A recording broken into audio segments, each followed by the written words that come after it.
মালিক ভাই, আপনার কাছে একটি প্রশ্ন। সেটি হলো, আমরা দীর্ঘদিন যাবৎ অনলাইন প্ল্যাটফর্মে সামাজিক যোগাযোগ মাধ্যমে আমি গভর্নমেন্ট এমপ্লয় আপডেট নিউজের অ্যাডমিন, এবং আপনি ভোরের আলোর অ্যাডমিন, এবং আমাদের শিমুল ভাই ভয়েস অফ গভর্নমেন্ট ড্রাইভার্স, আমরা কিন্তু প্রচারণা করে যাই, দীর্ঘদিন ধরে করে যাচ্ছি। কর্মচারীদের বিভিন্ন দাবি দেওয়া নিয়ে আমরাই কিন্তু অনলাইন প্ল্যাটফর্মে দেশে এবং দেশের বাইরে সবাই কিন্তু দেখে। সেক্ষেত্রে আমরা এত কিছু করার পরও যখন এই শব্দগুলো বা আমাদেরকে কমেন্ট করে গালিগালাজ করা হয় এবং বিভৎস বলা হয়, তখন কিন্তু খুব কষ্ট লাগে। সেক্ষেত্রে আপনি তাদের কি বলবেন? ধন্যবাদ আশিক ভাই। আপনারা জানেন যে অনেকেই আপনারা দেখেন যে আমি ভোরের আলো 71, আশিক ভাই গভর্নমেন্ট এমপ্লয় আপডেট নিউজ এবং ভয়েস অফ গভর্নমেন্ট ড্রাইভার্সের শিমুল ভাই, আমরা কিন্তু নিঃস্বার্থভাবেই আমাদের এই পে স্কেলের দাবির কথাগুলি আমরা তুলে ধরি। দেশের প্রত্যন্ত অঞ্চল থেকে বহির্বিশ্ব পর্যন্ত সমস্ত জায়গায় আমাদের এই কথাগুলি আমরা পৌঁছে দেই।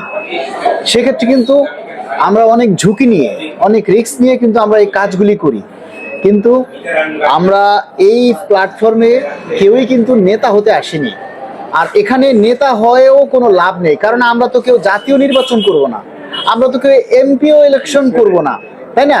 আমাদের দাবি আদায় শেষ, আমাদের কর্মসূচি শেষ। আমাদের এই পে স্কেল বাস্তবায়ন হয়ে গেলে কর্মচারীরা, বেশিরভাগ কর্মচারী আমাদেরকে ভুলে যাবে, চিনবেও না। কিন্তু আমাদের সার্থকতা কোথায় জানেন?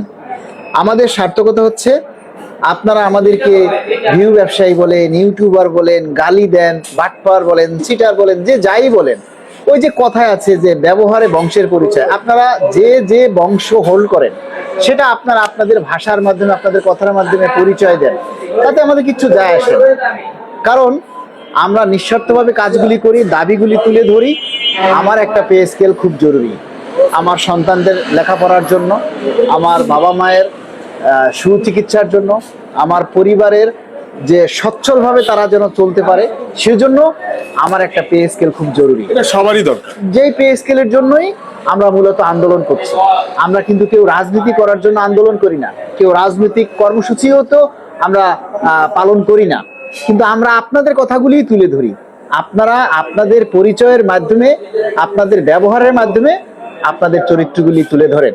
যে আমরা, বিষয়টা হচ্ছে এরকম যে আমরা 30 দিন আপনাদেরকে সেবা দিলাম, যদি একদিন সেবা দিতে না পারি তাহলে ওই 30 দিনের সেবাটা আপনারা ভুলে যান। এটাতে আমরা খুব কষ্ট পাই, খুব খারাপ লাগে যে কাজ করার যে আগ্রহ সেটা আমরা পাই না। আপনারা অনেকেই বলেন যে কর্মসূচি দিতে।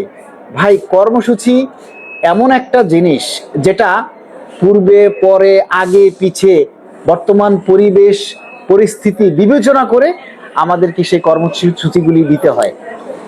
একটা সরকারি চাকরি হয়ে বা প্রজাতন্ত্রের কর্মচারী হয়ে চাইলেই কিন্তু আমরা যখন যা খুশি তাই করতে পারি না। আমাদের নিজেদের অধিকার, মৌলিক অধিকার, পে স্কেল দরকার, সবই ঠিক আছে, কিন্তু এইগুলি চাওয়ার জন্য একটা নিয়ম শৃঙ্খলার মধ্যে থেকেই কিন্তু আমাদেরকে এগুলি বাস্তবায়ন করতে হবে। যে সমস্ত মনে করেন যে আইন শৃঙ্খলা রক্ষাকারী বাহিনী যারা রয়েছে, এই দাবিটা কিন্তু তাদেরও, তারপরও তারা কিন্তু চাইতে পারে না, আন্দোলন করতে পারে না। কেন পারে না জানেন? কারণ তাদের একটা বাধ্যবাধকতা রয়েছে, তাদের একটা সীমাবদ্ধতা রয়েছে। আমরা চাইতে পারি, রাস্তায় আন্দোলন করতে পারি, কিন্তু সেটারও একটা সীমাবদ্ধতা আছে।